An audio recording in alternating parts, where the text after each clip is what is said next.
Hey everyone, this is an open door.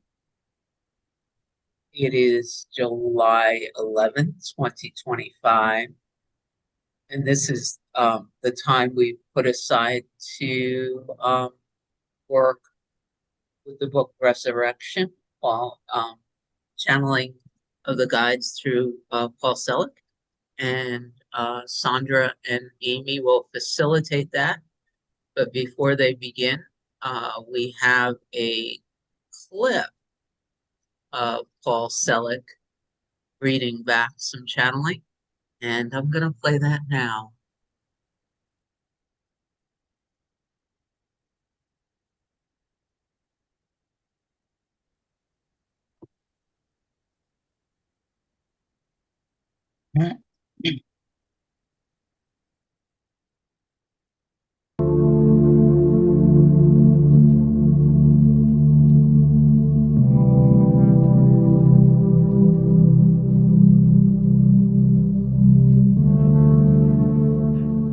We teach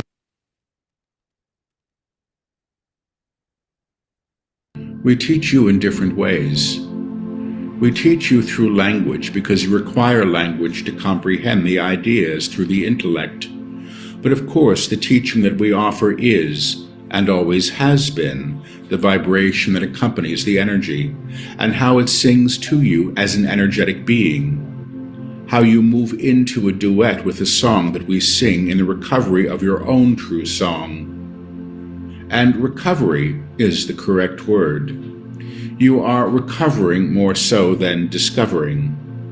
You are not seeking something outside the self. You are reclaiming what has always been, that has been denied through your collective agreement in the lower field to operate in the denial of the divine. Because this is moving now, all of the things that have been entrenched within it are also moving. Paul is seeing a block of ice floating down a river.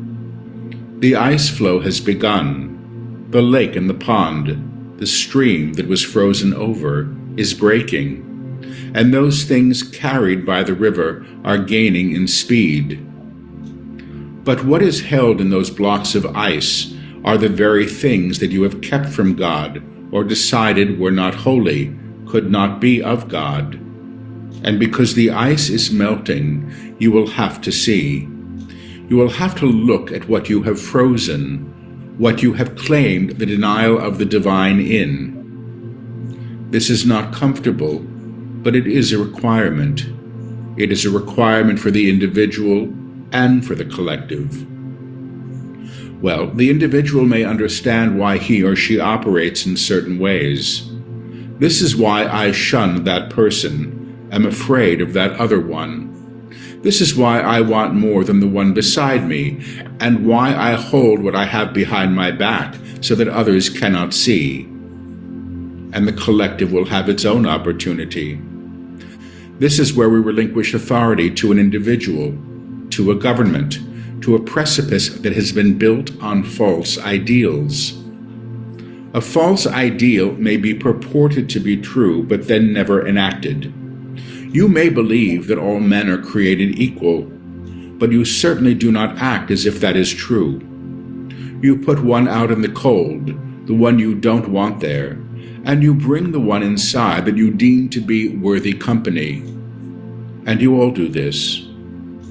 To come to a reckoning about how you treat your brothers and sisters, regardless of their place of birth, country of origin, religious beliefs, color, ethnicity, what have you, to come to a realization of how you are part of the idea that some are higher than others and some must be held low, will be a painful reckoning, because the time has come when some will say, "No, I will not be moved."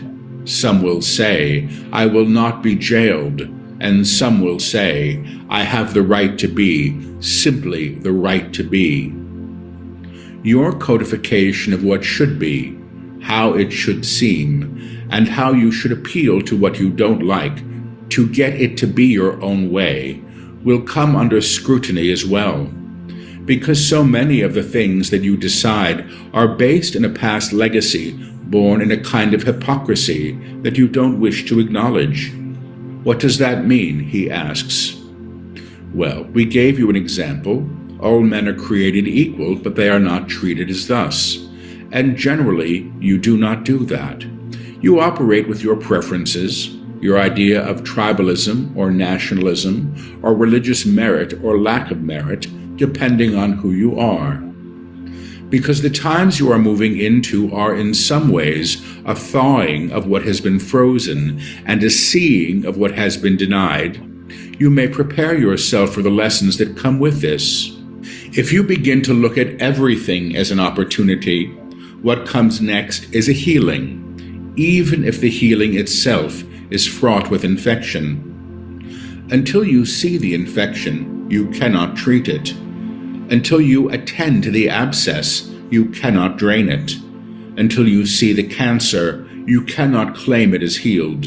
Your reliance on hiding what you don't want within the cells or within the culture, within an idealization of what should be, based on past precepts, must be understood as what is being moved beyond.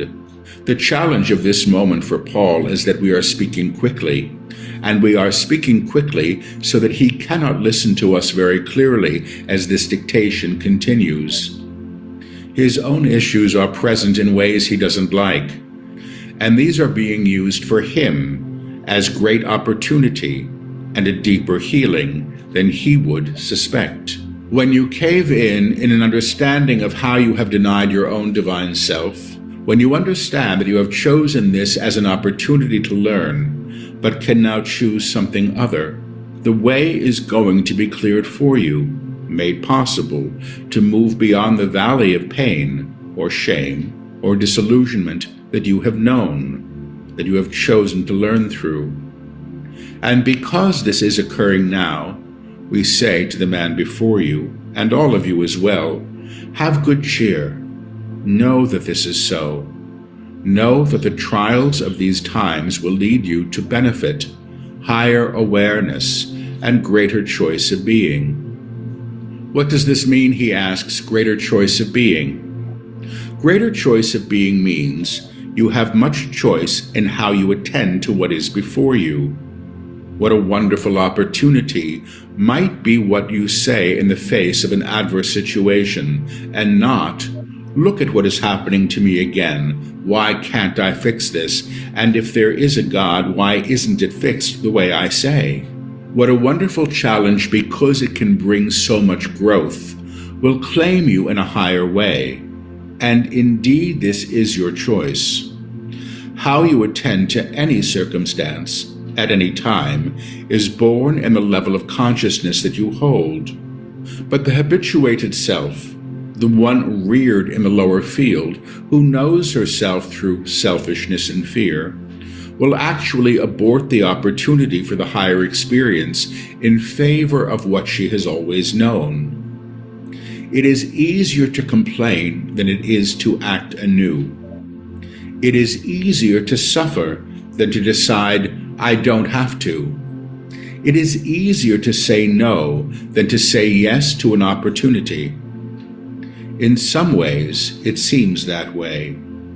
But the velocity of change that is present now, the level of tone that is now building and increasing daily, is actually ushering you all into this new period of choice, and this new awareness of the thawing ice exposing what has been held there in the denial of the divine.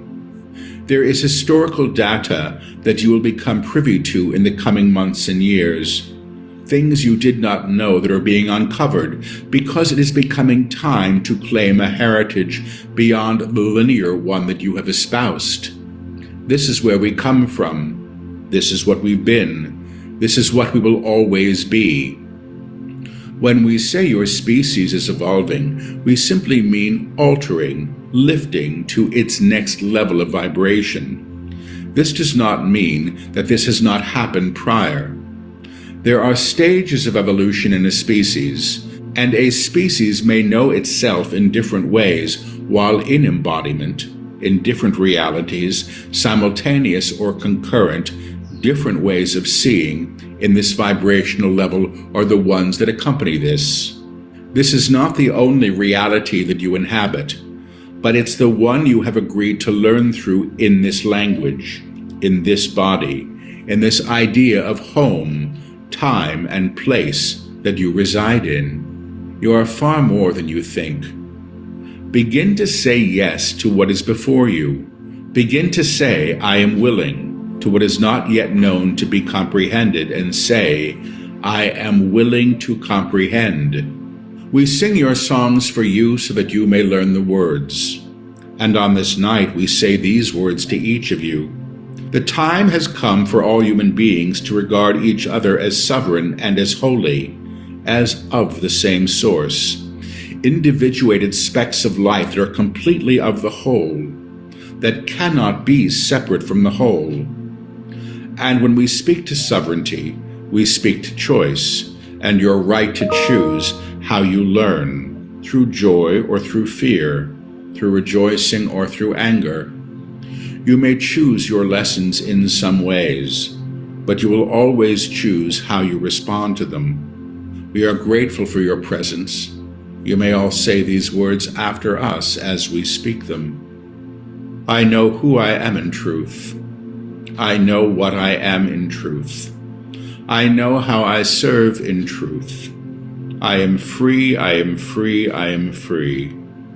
I am in the upper room. I have come, I have come, I have come. Behold, I make all things new.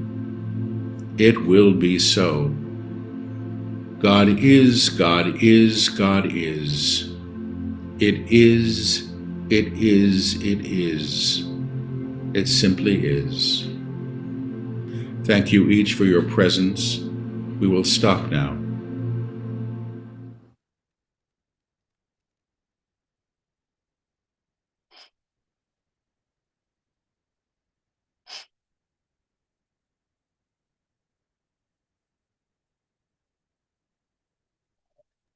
I just have I have a thought about free will and what free will is. Is there free will? And I bring that up just because I think the answer is no. But we could spend a whole hour talking about it. Maybe in our reading we'll get to it. But I just wanted to note that point. Well, good morning, everyone. Before we get started, I want to let you know that at any point, I may get a knock on the door and I will have to leave for a few minutes, and Amy will just slip right in and take up wherever we are. So don't be surprised if I say, gotta go for a minute. That was just a lovely clip, Amy, and I too had that thought, and then what came right in behind it was what the guide says is that we will sing the song for you. And to me, that just gave me hope that it's really not up to all of us little individuals running around in the dream. We will sing the song for you. And I also loved that they told us we are far more than we think we are. We are so much more than this. We know this, each of you know this. We're so much more than these little individual bodies, minds running around. So it was, as usual, it was just so nice to hear the guide speaking through Paul. And he started off with, there's going to be a recovery of your own true song. Recovery of your own true song, which is what this part one, what was and what will be, that's where we are, starts out with. But before we do, let's hear from Alka. I just wanted to say about free will, the point he made was that we may not have chosen what happens to us, but we get to choose whether we deal with it in love or rejection. That's our choice, how we how we deal with what happens to us. That's the free will. That's all I have to say. Thank you all. I would just say that this is a dream world. This is consciousness manifesting as apparently separate parts, individual lights. Does the character in your dream have free will? If you dream that you're in New York City and you really believe you're there, and it seems so real to you that if a robber came up and said that he was going to take your wallet, you would run away screaming. But does any character in your dream have free will?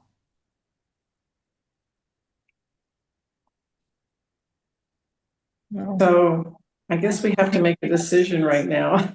I don't think We it have- does. Yeah, do we, I think okay, we do I try have to free do- will about directing this back to chapter 1? I don't know. I don't want to belabor it. I understand what Alka said, but we'll talk. Maybe, you know what, we could talk about free will in Cindy's weekend on when we do our retreat. We'll talk about it then. That'd be a great subject. Thank you, sweet Amy. Izzy, Well, if I could just say one thing, I used to go all over the place about free will myself, but Ramesh Balsekar said, we do not have free will, but we're supposed to act as if we do. And to me, that just ended the question, period. So thanks. thank you, Izzy. Monique, you are muted. Good morning, everybody. Good morning. I agree with what Amy says. And what I remember from the Course of Miracles that was written way at the beginning before the book, it says the only free will that we have, it's the time that we take to awaken or to realize who we really are, which we have always been that. We cannot not be that. We have always been the truth, and we will always be the truth because we are created by God. So it's just the time we take to do it. That's the that's what I remember from the Course. The free will we have is the time we take to remember. Thank you. Thank you. So what we're doing today is we're finished the introduction. We're in part 1, what was and what will be. And the first section is entitled Preparation, and that is on page 3. And I just had some people drive up to my house. So Amy, I'm handing it off to you until I get this taken care of. Well, I hope you get everything you always wanted in that package. It's All not right. what I wanted. Okay, who would like to read this morning? Patricia, Cindy, let me take notes here. Patricia, Cindy, who else? Pat. All right, let's start out with Patricia, and then we'll go to Cindy and Pat. So, And and Libby, then we'll go from there. and Libby wants to. I'm sorry, Livy Libby too. Okay, then Livy. Thank you. All right. So Patricia, why don't you unmute and take us away? Thank you. Good morning, everyone. It's wonderful to see you all. Chapter 1, Preparation, Day 3. We stand before you in awareness of who you are and what you have endured, how you have chosen to learn by agreeing to separation.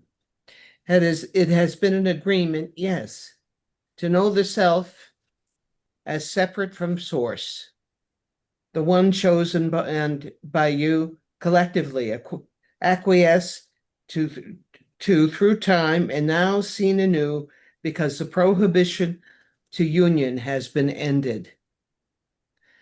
Now just one paragraph at a time, is that correct? You'll read until someone raises their hands or wants to. Okay. Now, what prohibition, Paul asks? How could such a thing be when the collective endeavors to know God go beyond the systems of control and have been utilized thus far as ways of knowing God? You break through the ceiling collectively, and the ceiling was created by you, again collectively, through the denial of the divine. The denial of the divine, the only true problem humanity has ever faced, has been its own creation, but it has been so real and continues to be so real for many of you that you reinforce it by your agreement to it. The choice is here now. Through the collective, with the collective, declaim autonomy from the prior systems of deceit and self-deceit. Does anyone have any thoughts about that? Cindy. Well, it just feels like the tiny mad idea. That's all. And also I've heard from guides more than twice, more than 10 times, that this version of the human collective, whatever we are, we were born through this having this experience of being separate from the divine. Like, so as a collective, we've never not known that, though individual sparks have had the experience, and we've talked about union. And so as a collective, we were born for this experience. Being careful with the words, because whether it's learning or teaching, we were born into this experience of the denial of the divine, which equals separation, which equals a level of tone that contains fear. And I got chills running up and down my spine when the guides write here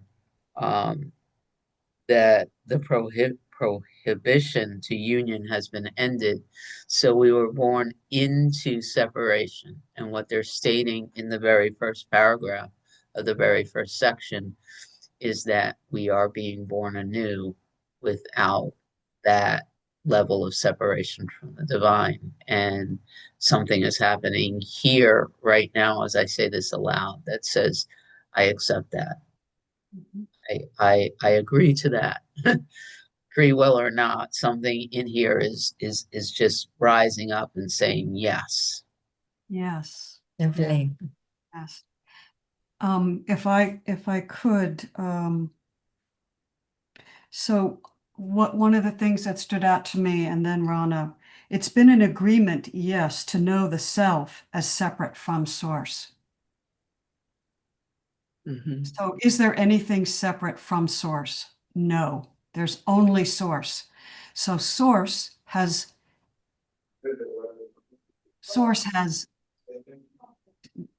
created within itself a dream of separation.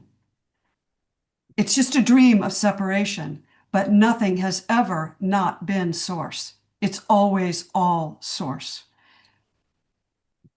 And so if I was going to use A Course in Miracles terms, I would say it's time for a new dream. And that new dream ends the old dream. But if we really want to get right back to source, we just become present in the now. Right? But it's just using A Course's terms, we would say we're dreaming a new dream that's closer to the truth. Marana. Good stuff already. Thank you. In that second paragraph where it says the denial of the divine is basically the only true problem humanity has ever faced. right? I think the problem is worldly. I think it's finances or relationships or blah, blah, blah. And what this is pointing out to me is the only true problem is the denial of the divine in anything that I see or experience. And earlier in that same paragraph, when it talks about the collective endeavors to know God go beyond the systems of control utilized so far. So what that says to me is we are being introduced via this frequency or vibration into new ways of knowing God, you know. And I thought that the clip went so beautifully with this, you know, because what came really stuck out to me was regard all beings as sovereign and whole. And I never remember what sovereign means, so I have to look it up every time. And I have to read like multiple definitions till I get down to this. It means they're autonomous, free, and independent, not subject to control of another. And so what that says to me is they are not subject to my judgment. They get to do anything they want, act any way they want, be any the way they want, you know? And my job is to use that opportunity to claim it anew. The guide said it's easier to complain than to claim anew.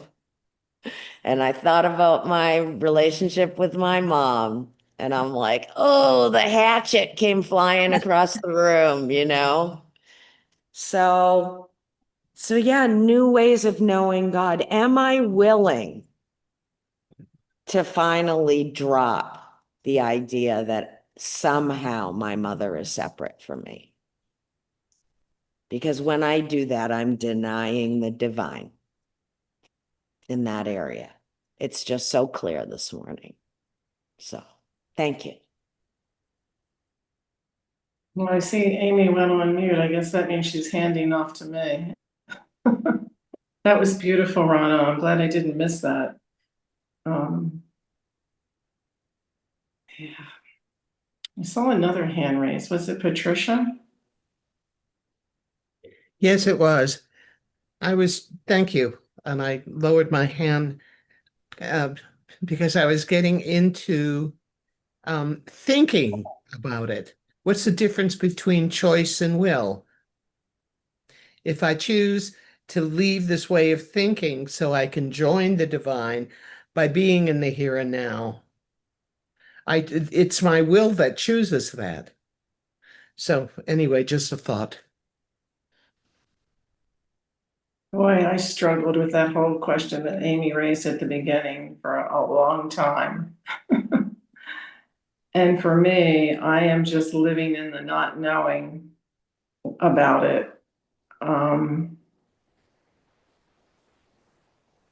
There is so much. This is why the clip made me hopeful, because he said, we're lifting to a new level and you will see things that you didn't see. And actually that's happening all along through life. And so I'm open and hopeful and willing to be taught.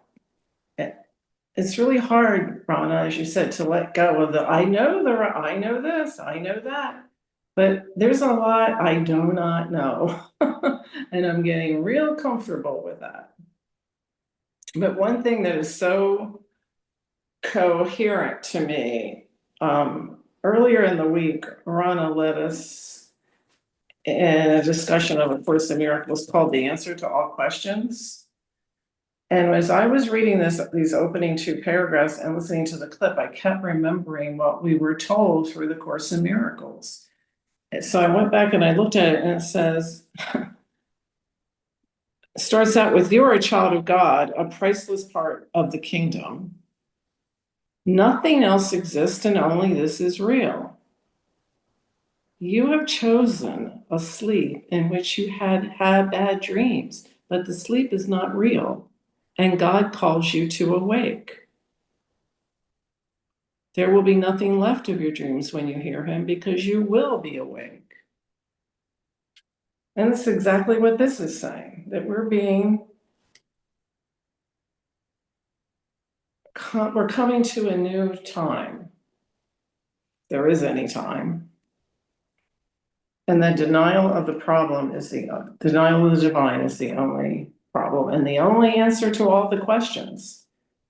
That's what we talked about on Monday. The only answer to all the questions is I am holy, I am holy, I am holy. I am divine. So I'm assuming we're on the third paragraph. Is that true? And who is reading next?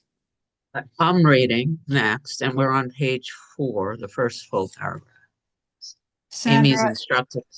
yeah, it's Patricia, Cindy, then Pat, and then Livy. Patricia just finished reading, so it's Cindy, Pat, and Livy. Thank you. Cindy, it's all yours. Well, and before I start reading, I'm just, you talked about Monday, the answer to all questions, and then on Tuesday, I am blessed. I am blessed, just I am blessed, or I am. And for the record, next Monday, the focus will be, let me be still and listen to the truth. And there is a line that I just wanted to say out loud in this moment from that lesson. It's lesson 107 that reads, prepare yourself for miracles today. So just dropping that into this consciousness now. And since you said that, you reminded me of something you taught me last week. What Helen Hamilton tells us to ask the question, not be so sure of the answers, but ask the question, is it true? So you could have if it's really bothering me, I go, is it true that I don't have free will? Or is it true that I have free will? And just wait. Leave it open. Leave it completely open. Be open and teachable. And see what comes. And keep asking the question. Well, she actually states that all the answers are formed, and so they're incomplete. So you allow the answers to come up and float away, and you just be with the question, because the only answer is stillness. The only true answer is the stillness. Thank you. Yes, because I've been working with that, and it's amazing. Okay. All right. Shall I? What systems are these? That's where you are. What systems are these? He asks. Your acquiescence to the idea of fear as legacy and as productive to one's needs. The idea that fear is your vocation. You are here to learn fear or through fear is no longer available. The species has agreed to move beyond the limited sense of agreement to a lower strata of creation. Now, fear is of God, yes, because all things must be of God. Nothing can be left out. There's a lot of chills happening in my physical form as I'm reading this, just communicating that. Now, fear is of God, yes, because all things must be of God. Nothing can be left out. But fear denies God, believes itself to be separate, and creates its own landscape, its own ideology, its own way of getting its needs met, which is replication. The idea of replication and fear as an anchor tethered to the lower realm, seeking to replicate, is a helpful ideology for you to understand. Because the moment you understand it, you can stop being participatory to it. The new agreement is made. We may learn our lessons beyond agreement to fear. We do not need fear as our teacher to grow. we may learn in higher ways. And I've been sitting for a while in the section of the course called the two evaluations. Very, very useful. It reminds me that it's only the egoic thought system that sits on the belief in separation, and the only place where we can justify a fear-based relationship with the world is in the egoic evaluation of who and what I am. And what I'm hearing again in this section is a very strong, they're not saying you may choose. They're not saying this may happen sometime in the future. They keep saying the agreement has been made. And somehow that is being felt here. So thank you for allowing me to read. What you just said and what Amy said earlier, something popped in, and it was this idea of agreement in the collective and beyond the individual personality. Okay, Izzy. Yeah, I got goosebumps over that too, Cindy. Now fear is of God, yes, because all things must be of God. Nothing can be left out. I have been looking for years for somebody to say it as clearly as this. You know, it by reading the course, I never got that. It always felt like a duality was happening, but this is very clear. I love this. Thank you for ending my search of a million years. Also, I wanted to back up just a little bit to what Rana said. She was saying that thing is something that she deals with, and it's the same with me and my friend that's into the opioids. And I wanted to read what Paul Selig said last week from the clip that you played. The person standing before you is as sacred as anything else, regardless of how he presents when you cover him with your own anger, your own depiction of who he should be, or your own shame. To remedy this, you lift to a level of vibration where the old things are not present and cannot be enacted or chosen from. I mean, again, that is such a clear statement of, when we see somebody as not being part of the godness of everything, we're bringing our own shame, anger, and who we should be into the picture, and it's just not fair, and it makes me want to. There's been something I've wanted to repeat for a while now. This guy by the name of Rob Williams, he came up with Psych K, which seems a pretty clear way of getting to our real self. And he was talking about, he was sitting at a stop sign one day, and a group of disabled kids were going by, and one of them was in a wheelchair, and he was just literally, he had absolutely no muscle control. And Rob was thinking, oh, this poor guy, and all of a sudden this kid stopped shaking and looked him right in the eye and said, do not be afraid. Do not be sorry for me. This is where I am learning in this lifetime that I am not a body. And that has impacted me so much in thinking about, what everybody else is up to. And I wanted to share that. I've been wanting to share that for a while, and I just haven't. So anyway, thanks. Well, Izzy, thank you so much for sharing that. Thank you. That's truly beautiful. And all things must be of God. Nothing can be left out. Nothing, no exceptions.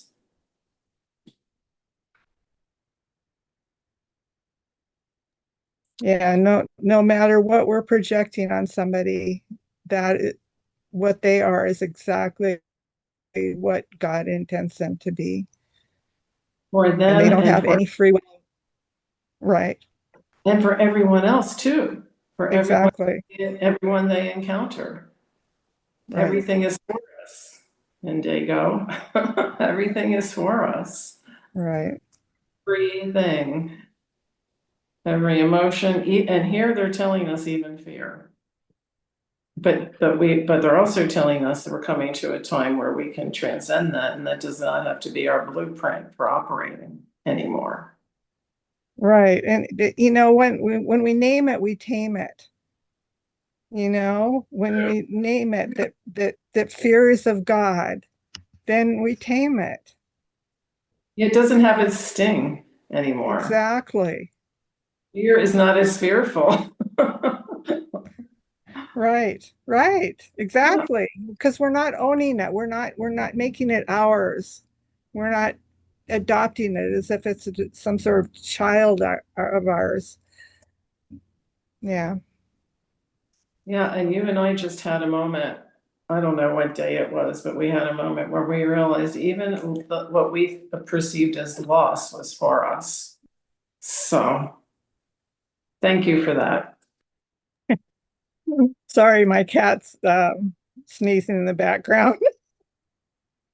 We love seeing the animals in the background. Yeah, she was sneezing. Did you hear her sneezing? You didn't? Yeah. Amy, you were going to speak. Just quickly wanted to say that of which we are aware cannot be us because we are the awareness of it. So just what Izzy said, when we become aware that fear is of God, then it loses its sting because we are aware that we are aware of it and we are that awareness. And awareness has no fear. It just is. Yes. And we can hold it in a space. It's like, for me, it's like I'm holding that fear in a space where I recognize it, I see it, I may even feel still a little bit of it, but it's qualitatively different. Right. Right. Right. Yes. Okay, so next paragraph. We're really getting a lot out of this book. And we're not even on page 5 yet. Okay. Pat, you're the next reader on my list. Hi, Okay. Pat. Okay. The triumph of the divine over fear is not what you would imagine. The true sense of self, the one who knows who she is, what he is, and how he serves, has already risen above fear. And rearticulation, resurrection, or embodiment, manifestation, as the monad, aligns you beyond fear. It simply does not express at the level of vibration you are coming to. But your acknowledgement of fear, that it is present, you have learned through it, been taught hard lessons by it, is also useful. You are never pretending in these teachings. You are moving beyond things with an awareness of what you have endured and what you will have learned through, We are not pretending to know you as you are. In fact, we know you as you are because what you are is as we are. The only difference between that, our acceleration of vibration, our triumphant resurrection, has been claimed in order to support you in your own. We stand beside you, yes. We walk with you, yes. And we say this to you each step you take. You have come, you have come, you have come. And the arrival to this landscape, the upper room, if you wish, an enormous transition for an individual and an enormous transition for a collective, is celebrated, but celebrated with caution. That's interesting. That was surprising to me, this caution part. This is all resounding and rebounding within me. This is us learning, and we don't have to learn with fear anymore. That's what it's saying.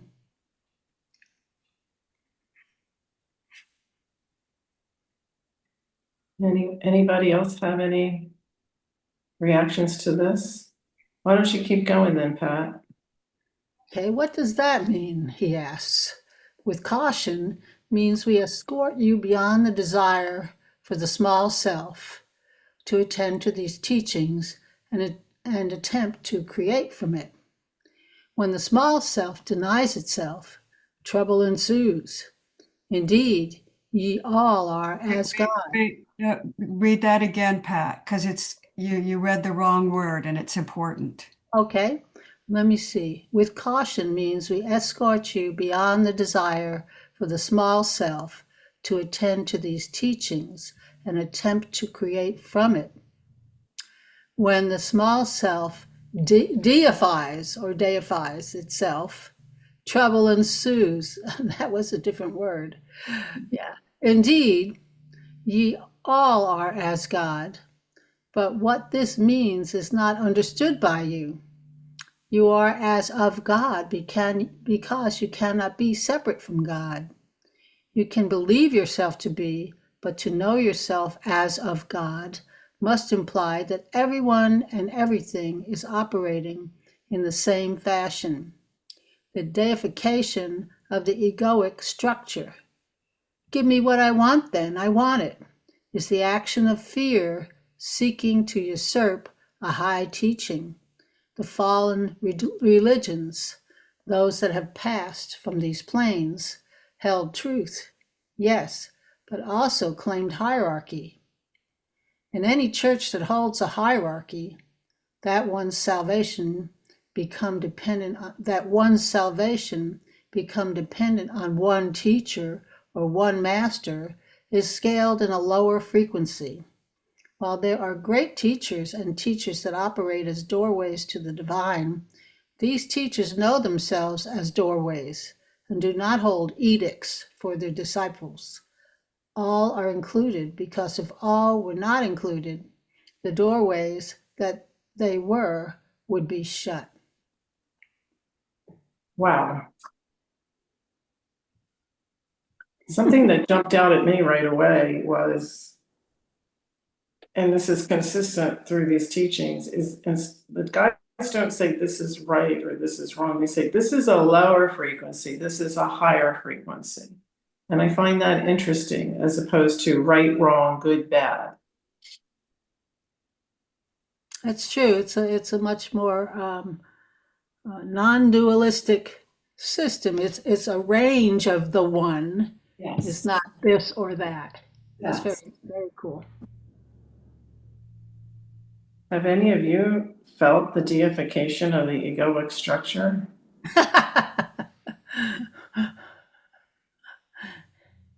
Tell us more beyond the laugh. I had this dream last night, and I'm like, oh God, this dream it's to give me what I wanted, you know. I had this dream that I was on some kind of a cruise or something, and we were going to leave it, or we are going to leave to go to a cruise, and somehow I had packed up some food in a container.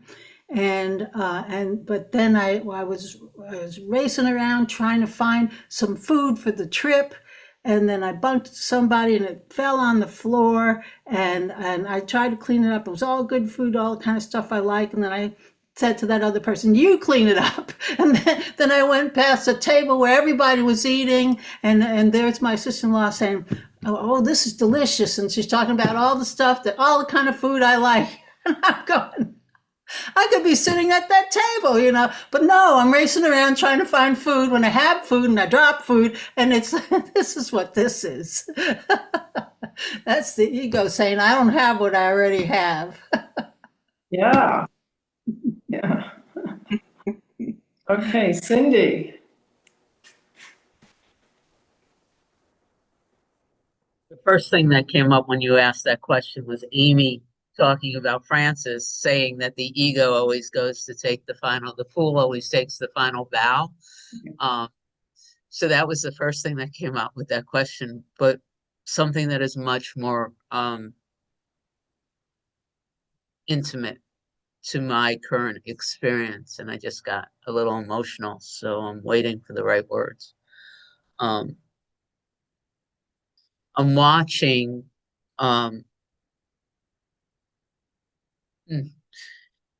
this sense of a separate self saying, I can't have that, both in myself and some others, watching others say that, like Regina Dawn Akers has the ability to transcend, but I don't.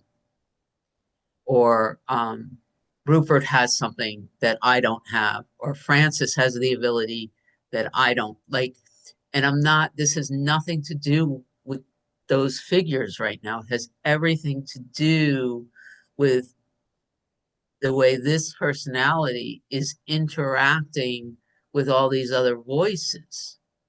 And to deify the egoic structure doesn't, for me right now, doesn't, you all know me, right? I've been told I'm a little too humble sometimes, but it doesn't mean that Cindy wants to be God. It's more like this idea that there's something in here that is resisting being God, because being God in this teaching is just a reclamation of what can ever not be. So every time I hear this word going, myself or another saying, well, I'm not there yet. You have something I don't have.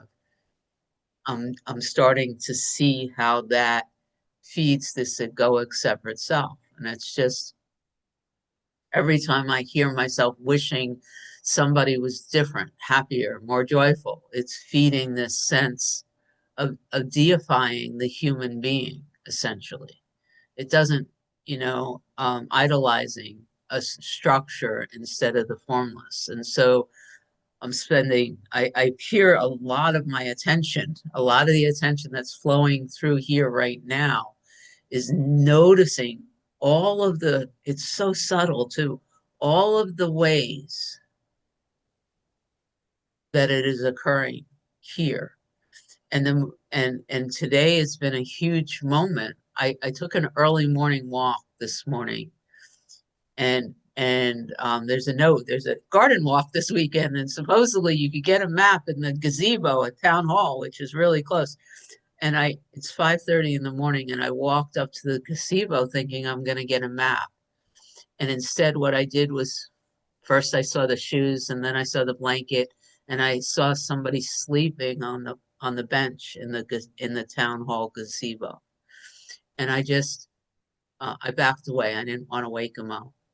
And I just sat there in awe for a moment. I couldn't, and I and then the walk later, there was a recognition that there was no fear, there was no sense of separation, there was not even this wishing I could help another. There was just this sense of unity and oneness and feeling so peaceful, because this gentleman was obviously sound asleep, and it was such a gorgeous morning. It was a perfect, beautiful morning to be sleeping outside. And then a few minutes later, I stopped and watched a rabbit not run away from me, which was very cool too. Like, I took a step and he's noticed me, and he was comfortable enough to eat right in front of me, right? And that was so freaking cool. But it's like, where are all the places that the structure, because and then it bounces back, and I'm watching an argument in my head with another and wanting to defend myself against a certain circumstance, and recognizing that that's what is being discussed here. This continual rebuilding the separation structure that's happening on and on and on. So yes, I'm seeing it all the time, but not in the look at me, I'm God, I'm better than you. Just look at me, I'm not you kind of feeling. And then the moments when the veil drops. Thank you for letting me say all that out loud. I'm so glad you did. Just now realizing one of the benefits of leading this is I get to make comments after everybody talks. I don't know. It feels a little risky to say this, but I'm going to say it. When you were speaking about Rupert Spira, I mean, you didn't mention Mooji, but you mentioned several prominent teachers and how I tend to think they're at a higher level. And you said the word something that I could not be, or maybe I could not be. What came in for me was that that's what's so different about this space and Open Door from all the other spaces that I have been in with teachers. And the main difference, and what keeps drawing me back, is that you encourage others always describe the process of overcoming, not as if you've arrived. And then the other teachers, it's almost like they've got it all together. They never have a struggle. They just walk around in peace and beauty and love all the time. And somehow I just think when you were describing the difference, I was thinking maybe you're just more honest about it. I don't know, but that's what's coming through for me, is that none of us pretend to have it all together. And maybe the word pretend is wrong. Maybe they do have it all together, because I really don't know. But at least here, I get to hear from you and others the authentic, raw truth of not the word struggle, of the process of being in the human form and also understanding who we truly are and how that works out in daily life.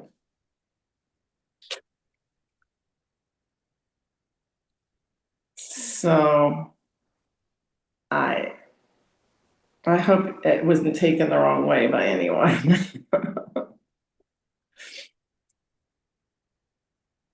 Monique. Oh, Cindy, go ahead, respond. I was just going to say that sounds like a great sound clip if we ever decide to, go on social media with what an open door is. We could just pull that. Very different. It's not just a teacher telling us how it's all supposed to be and their wonderful experiences. And this is getting down in the nitty gritty, sometimes in the mud, sometimes in the, just being true and honest and authentic, because even the guys say, this is not easy. This is going to be challenging. I think they said that in the clip this morning, that some people abort the opportunity because it's easier to simply complain or, but we're doing the work, walking the talk. Here, and sometimes it's messy. Sometimes we don't have the answers and we have different understandings with each other, and all of it is aired right here without fear, without acrimony, but in loving acceptance of the different views of each person. So Cindy, thank you for sharing that. Now, Monique. Thank you, Cindy, for that was beautiful. That was really beautiful what you share. And I don't want to forget to say thank you for the video of Paul Seelig that you put. I just love his teaching so much. So that was beautiful. And I remember I watched Paul Seelig last night and something, and he said, I remember that very strongly. He said, well, the guide said that I don't become God, God becomes me. like what I think I am, separate, or it doesn't matter if I know it or not that I am separate, or I don't know. Okay, I mean, okay, it says here reclaiming what was always been. So when the guide said, I don't become God because what I think I am is not there when God comes in. I have always been God. I have always been that. But I think I don't remember that. I don't think I am that. So, and I think the world is real and everything is real. So he wanted to say that God becomes me because it was always me. I was always that. I was always God. I never stopped to be that. It's impossible to stop to be what I am, the truth of what I am. So the identity, the ego, the persona have no choice in that, cannot become God. Something needs to be released, and then God comes in, then the heart opens, then all of that freedom, joy, and happiness comes in my life. Let's say me, it comes in my life, and I can see it, and I can understand it. It's very nice. And for sure, I go back to separate and blah blah blah. But it says reclaiming what was always been, to remember who you truly are. So Yes. I don't want to forget that. That is beautiful, isn't it? Libby may not be able to read. Okay. There are a couple of comments. Amy, would you read those comments into the recording for us? One was from Izzy. Do you see those? I'll read them. Izzy wrote, I love this about Cindy too, honesty and vulnerability. Mm. Helen Hamilton also seems willing to speak of her journey in a way that is more human. And then Cindy was responding to Monique, I think, from Joel Goldsmith. Cindy doesn't become the Christ. The Christ is expressed Yes. itself. Thank you. Yes. Okay. So Pat finished reading on page 8, I think, at the top. And Livy is not here to read. So would someone else like to read? How about you, Amy? Would you read? Where are we? Page 8, we are a doorway. Is that? No, I thought it was the triumph of the divine, or what does that mean? Oh, okay. No, Pat read all that. You're right. You're right. Next page, we are the doorway, yes. Because we come as the Christ. Now, to understand what this means is we come as the monad, or the frequency of the Christ, in participation to the great awakening that is before you. We will not call ourselves Jesus or by any other name at this level of vibration, because at this level of vibration, all names are included. The distinction of Melchizedek, I've always had trouble with that word, Melchizedek as title or teacher, which is the name we have offered, is inclusive of the Christ, inclusive of all great teachings, because all great teachings are in truth. What is true is always true, eternally true. You would seek to limit this teaching by claiming it as a religion or a discipleship to a master that is telling you what to do. We do not tell you what to do. We offer a way, and we will support you in this way as you say yes to it. Your true will is present here, and true will, divine will, is in fact your escort through this passage. Any thoughts? That packs a punch. It does. It feels like it came full circle back to what you first said. Doesn't does. it? Yes. Mm. Yes. So God, as God's self, is God's escort to itself through a passage which it has created and which kind of gets swallowed up in the wake of God as it escorts itself to the truth. And what is true is always true. What is true is always true. Right. And that's why I say there ultimately is no free will. Because everything is from source. Everything. And you're talking about no free will as an individual. Yeah. The individual has no free That's will. important to clarify that. There's no free will as the individual. There Yes. is no individual. Right. How can something that us, doesn't as exist us. have free will? Would you keep reading, Amy? We have a few more minutes.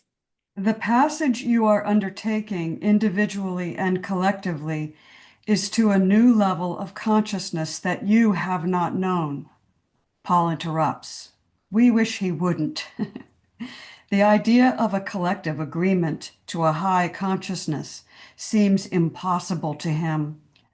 But the evidence he would cite for the impossibility of this is actually the evidence that it is occurring. Do you understand this, friends? The splintering of an old reality, the factioning of a people from one country to the next is present now, yes? But it has always been present.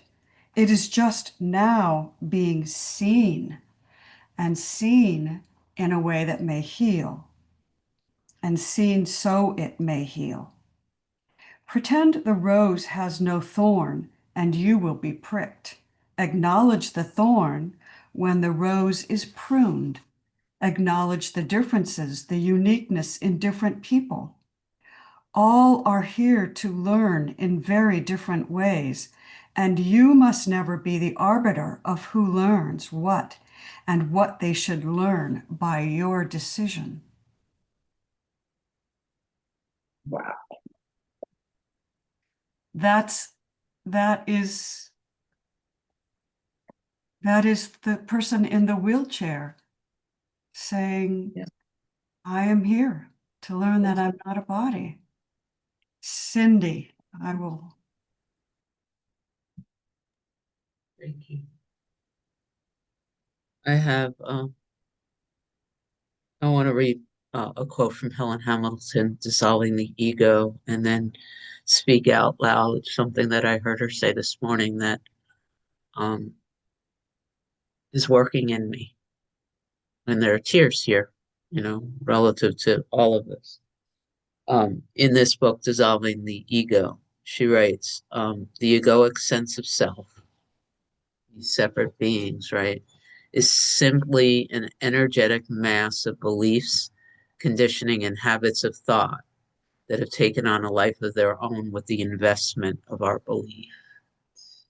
And then this morning, I was listening to an exchange she was having with someone that was very, very invested in her level of anxiety and OCD. And what I heard Helen say to me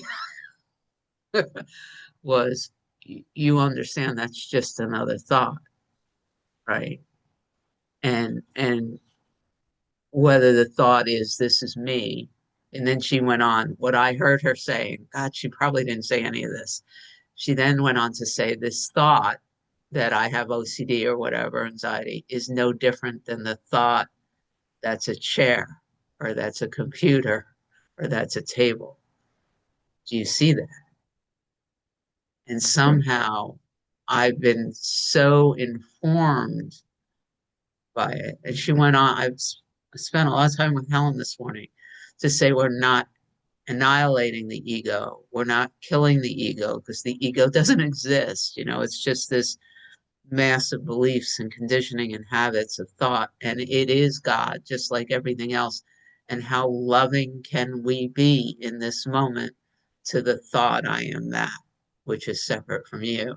That was the message I kept seeing, along with, do you get this sense of a separate self as just a thought? Can you be in the space of understanding that it's thought no more or less than the thought that's a table, or I have to go get the laundry, or I can't believe that bitch said that to me yesterday. They're all just thoughts. And I heard, like, I was reverberating in it in what we're reading here today. Allowing it to come up. If I think that I'm the rose, then I'm gonna hide the fact that I have thorns. And then I will prick myself over and over and over again. When I recognize that the rose is just a thought, and the thought is rising in consciousness, then the thorns can be seen and loved and appreciated and avoided. So yeah, that was what was on this heart to be said into this space. Anyone else about this paragraph? Something that struck me was the line, "It has always been present. It's just now being seen and seen so it may heal." That was at the bottom of page 8, and it was the splintering of, fractioning of people from one to the next is still present, but it's always been present. It is now just being seen. And I thought to myself, yes. Now, in this time that we're living in, many things are being brought out of the darkness into the light. And we see it every day. So that's interesting to me. Good morning, William. I'm glad to see you raised your hand. What I'm just now seeing is what I'm believing. I've heard that before, I'm sure. But as I look out and I see the man, I'm believing there's a man. When I see the computer, I'm believing there's this. It's like I put a label, but I'm believing. And I've often said, I believe what I see. No, I'm seeing with my eyes what I'm believing. It just seems so clear and automatic. So I'll stop right there, because so what? It's just, I'm not the arbiter. We all learn in our own unique ways.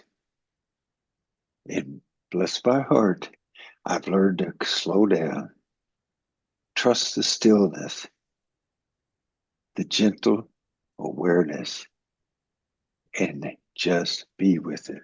So 2 words come: knowing, becoming.